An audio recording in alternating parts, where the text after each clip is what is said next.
अस्सलाम वालेकुम दोस्तों। उम्मीद करते हैं कि आप सब खैरियत से होंगे। आपकी खिदमत में एक नई कहानी लेकर हाजिर हुई हूँ। अगर आप हमारे चैनल पर नए हैं तो हमारे चैनल को लाइक करें, सब्सक्राइब करें और बेल आइकन ज़रूर से दबाएं ताकि हमारी नई कहानी की सबसे पहले अपडेट आपको मिल सके। और कमेंट में हमें ये ज़रूर बताएं आपको हमारी कहानी कैसी लगी। अब मैं अपनी कहानी की आगाज़ कर रही हूँ।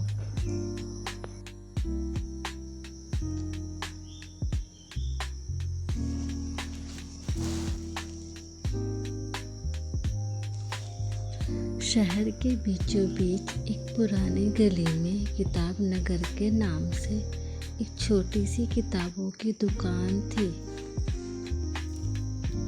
उस दुकान पर पुरानी और नायाब किताबों का ज़ख़ीरा था।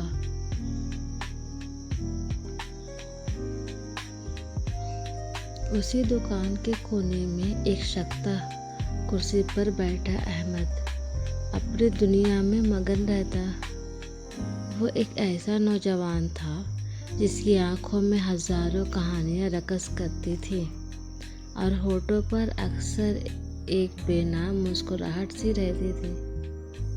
उसकी ज़िंदगी किताबों के औराक की तरह सीधी और सादा थे, जब तक कि उसकी मुलाकात नायाब से न हुई।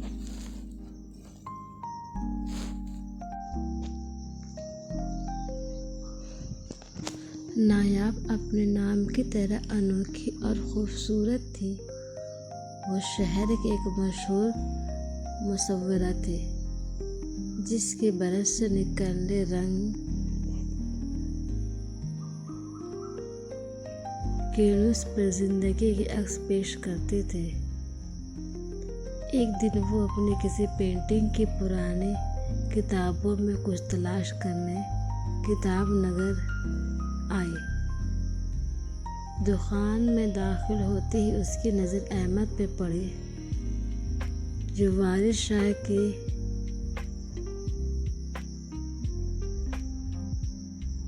हीर में खोया हुआ था।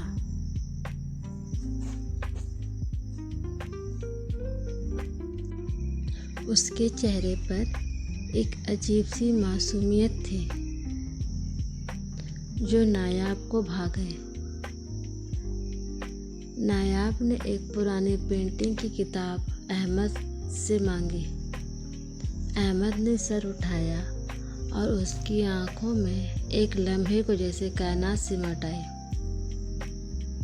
वो किताब ढूंढने लगा और जब उसे मिली तो नायाब के हाथों में थमाते हुए उसके हाथ हल्के से कांपने लगे। यही वो लम्हा था जब दोनों ने पहली बार एक दूसरे को देखा और जैसे वक्त थम सा गया। उनकी पहली मुलाकात चंद अल्फाज पर मुश्तमिल थे, मगर ये आगाज़ थी एक ऐसी दास्तान की जिसमें मोहब्बत, जद्दोजहद और सब्र शामिल था। उसके बाद से नायाब का किताब नगर में आना एक मामूल सा बन गया। कभी वो किताब ढूंढने के बहाने से आती तो कभी बस अहमद से बात करने।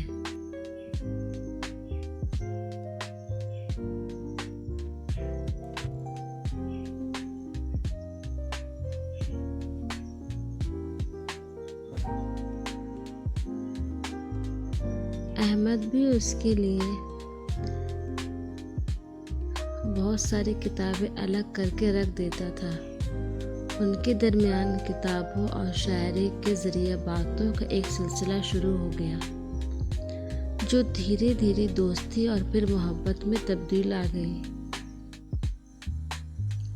उन्हें एहसास ही ना हुआ कि कब वो एक दूसरे के नज़दीक आ गए। उनकी मोहब्बत खामोश थी लेकिन इतनी गहरी कि लफ्ज़ों की मोहताज ना थे।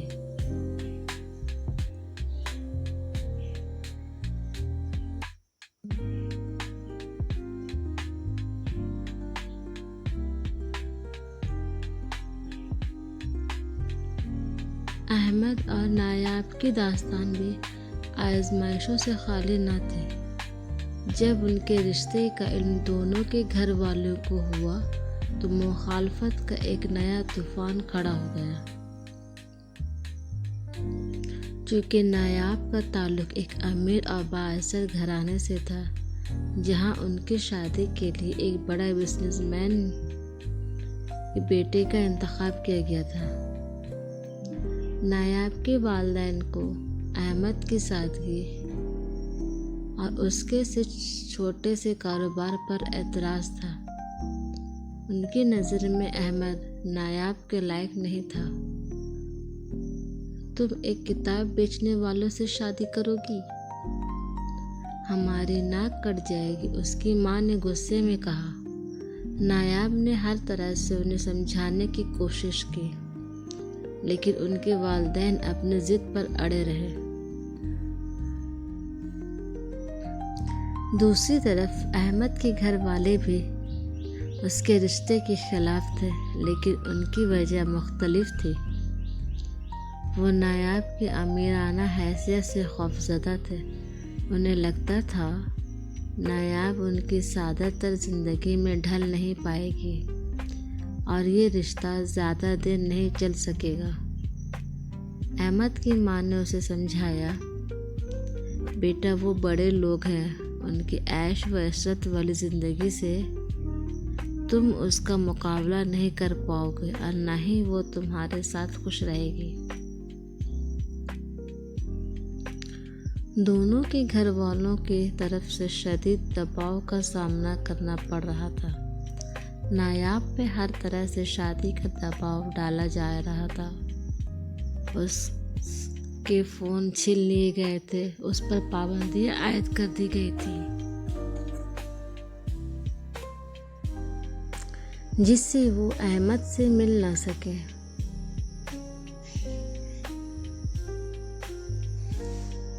अहमद भी बेचैन था। उसे नायाब की कोई खबर नहीं मिल रही थी। वो कई बार उसके घर गया, लेकिन उसे अंदर जाने की इजाज़त ना मिली। ये लम्हे उन दोनों की मोहब्बत के लिए सबसे कठिन थे। उन्हें लगा था कि शायद अब वो कभी एक नहीं हो पाएंगे। उनकी मुलाकातें बंद हो गई, उनका रातबा भी मुंतकिल हो गया। दिनों हफ्तों में बदलने लगे और हफ्ते महीने में, और अहमद की दुनिया जैसे वीरान सी हो गई। उसे लगा कि उसकी मोहब्बत अधूरी रह गई है। नायाब को अपने वालिदैन के एक दोस्त के बेटे से मिलने पर मजबूर किया गया, जो एक बड़ा कारोबारी था। हर मुलाकात पर नायाब खामोश रहती और उसकी आंखों में अहमद की याद चमकती रहती। उसने अपनी मर्जी के खिलाफ कुछ भी करने से इनकार कर दिया। उसके वालिदैन की परेशानी बढ़ने लगी।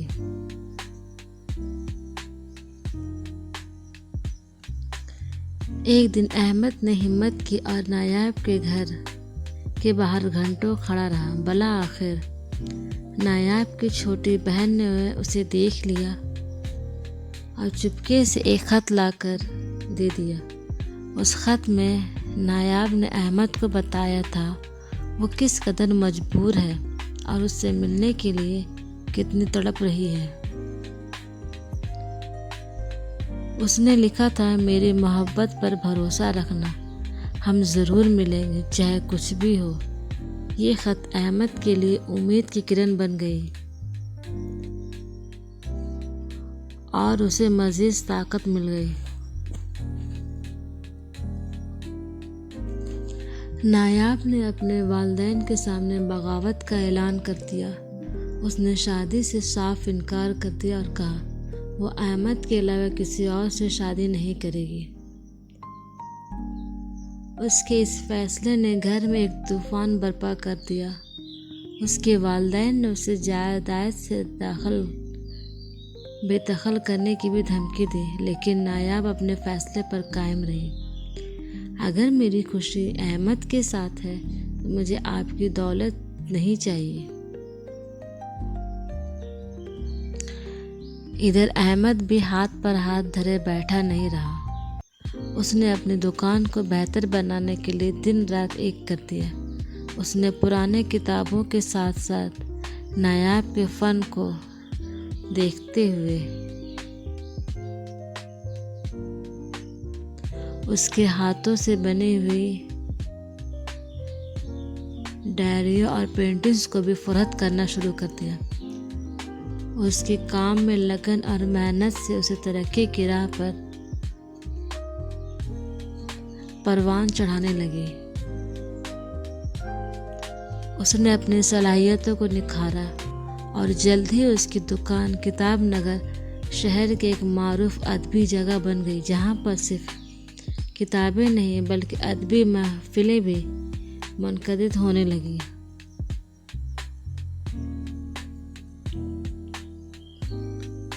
अहमद ने एक दिन हिम्मत करके नायाब के वालिदैन से मुलाकात करने की दरख्वास्त पेश की। नायाब के वालिदैन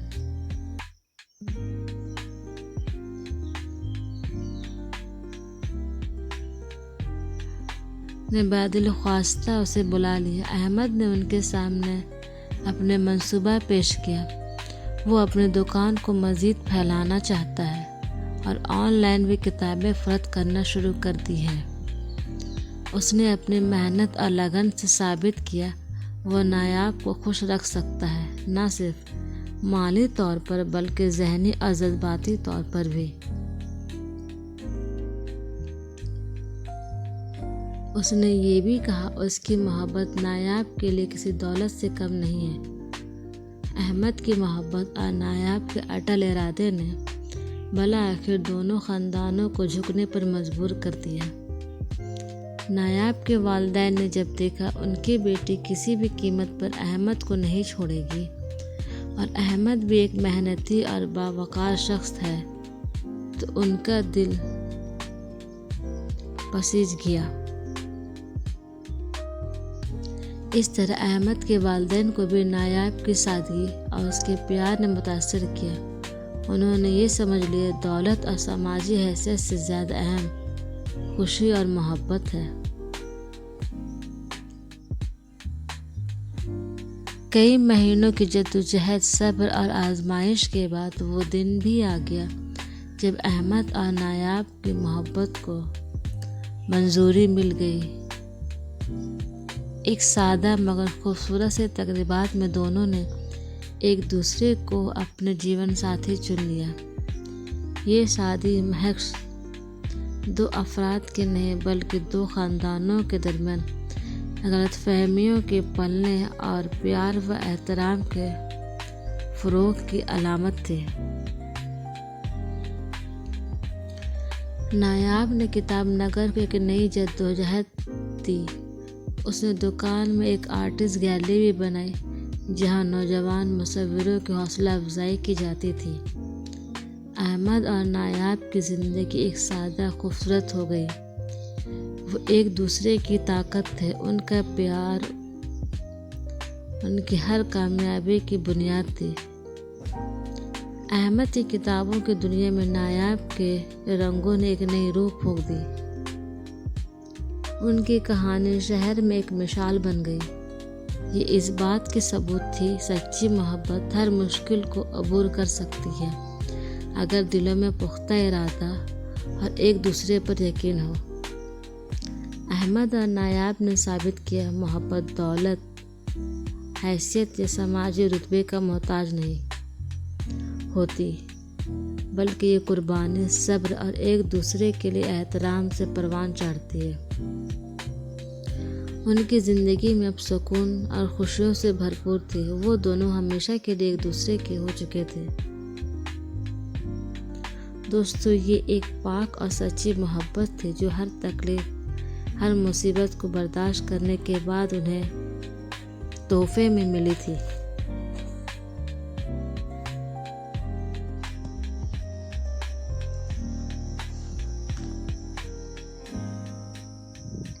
मैं उम्मीद करती हूँ कि आपको मेरी ये कहानी ज़रूर पसंद आई होगी। अगर आपको मेरी ये कहानी पसंद आए तो उन्हें लाइक और सब्सक्राइब और कमेंट ज़रूर करके हमें बताएं।